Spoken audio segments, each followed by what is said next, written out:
الرحمن الرحيم পরম করুণাময় অসীম দয়ালু আল্লাহর নামে।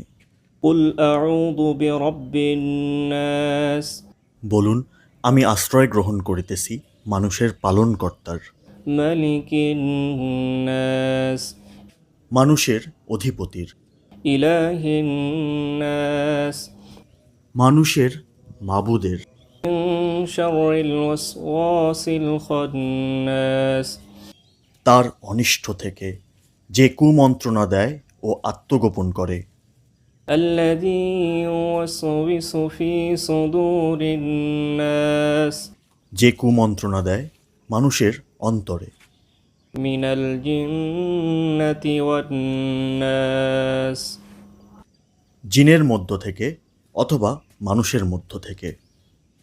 আমিন।